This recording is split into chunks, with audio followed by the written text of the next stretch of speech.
Televue Nagler 9mm. That's the very old one. One of the first. Yes, very old. The box is falling apart. It needs some repair. I will repair it. Let's see what's eyepiece. Oh, look at that.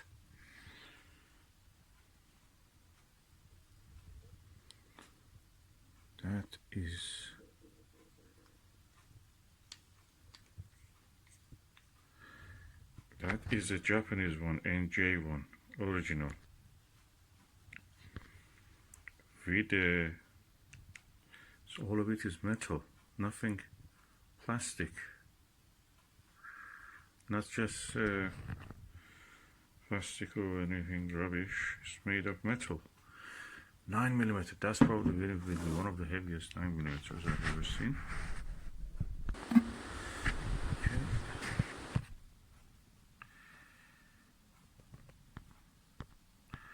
This is the good one. The daddy of all the eyepieces. NJ. This is the better one. Hopefully. But needs cleaning. First is missing the screw here.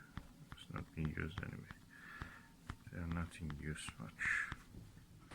So I have now cleaned it, and as you can see, it was sold as with a blemish on the lens. I don't see anything now, so these are reflections of the light that you see. So with just cleaning with the isopropyl alcohol, rubbing alcohol, and butter cloth or a glass cloth, we can use it. I used a glass cloth first, and that was really perfect. I just used the butter cloth for the fine detailing of it. I used a blower also, so nice eyepiece. Has been used, but nice condition. If you look at it, the coating is just intact. You can see the coating.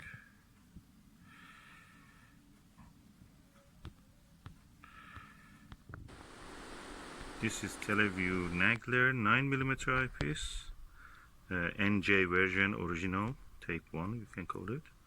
Let's see how is the view.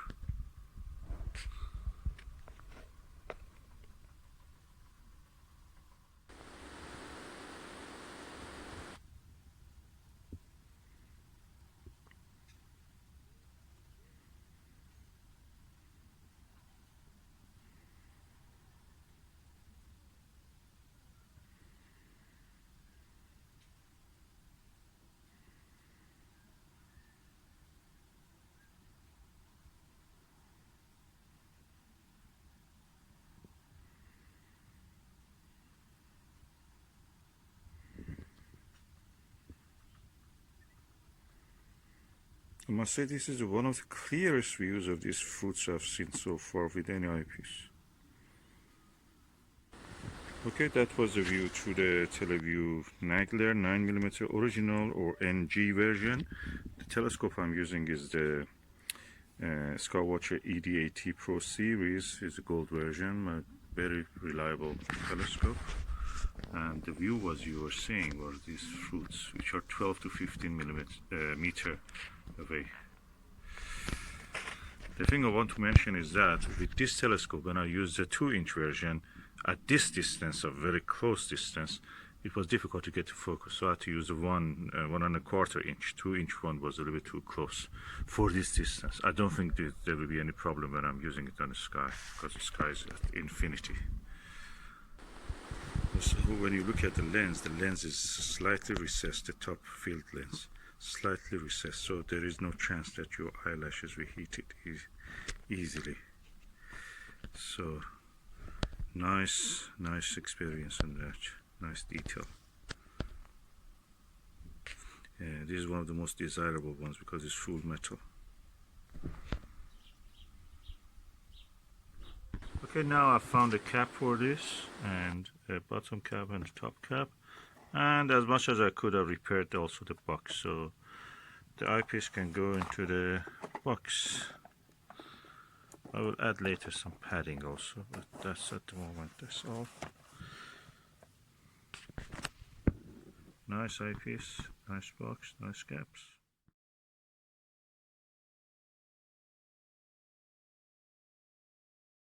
Okay, I'm observing the planet Jupiter, which is there.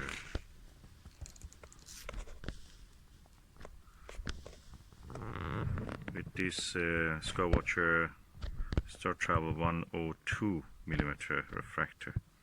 It's an easy refractor to use. This is a Nagler original NJ tape 1, you know it by that name. The crispness of the image is amazing. This telescope has a little bit chromatic aberration. It's noticeable, so it's not perfect for observing planetary things. But with this eyepiece, just really works nice. It's beautiful. So I'm really happy with this.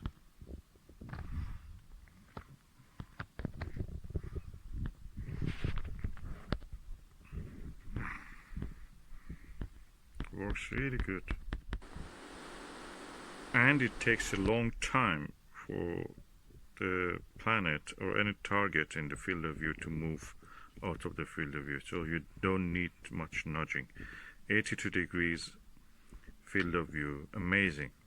It's cheaper version of a Ethos, I suppose, if you want a long focal length eyepiece. Yes, there is a small, very tiny amount of the field curvature. So when you focus it in the middle of the field of view on Jupiter, and you see the cloud bands and the brown colors or kind of brownish red colors out of cloud bands, south equatorial belt and north equatorial belt.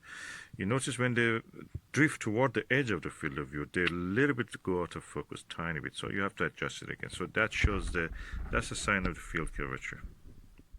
Okay, I'm now using the Celestron Ultimo SV series Barlow 2 times, and the view is beautiful. The details I can see on the planet Jupiter are amazing. So this is a 9mm eyepiece with 2 times Barlow, which is now 4.5mm. So it's practically a nice planetary eyepiece I can have now with this Barlow. 2 eyepieces I have as if. Beautiful image quality, I must say. Clear. Interesting enough, when I use the Barlow, almost all the chromatic aberration, because of the telescope's objective, which is achromat as we call it, it's disappeared. This has changed to a very long focal length telescope, Fraunhofer style, no chromatic aberration. Focal length increases by by using a Barlow. Wow, I'm happy I use this Barlow. I can see the shadow of the Ganymede on the planet Jupiter cloud tops. That is beautiful. This is changed now to a apochromatic telescope by just using a Barlow. Never had such a thing. And I can see the dot of the shadow, a circle of shadow of the largest satellite in the solar system, Ganymede.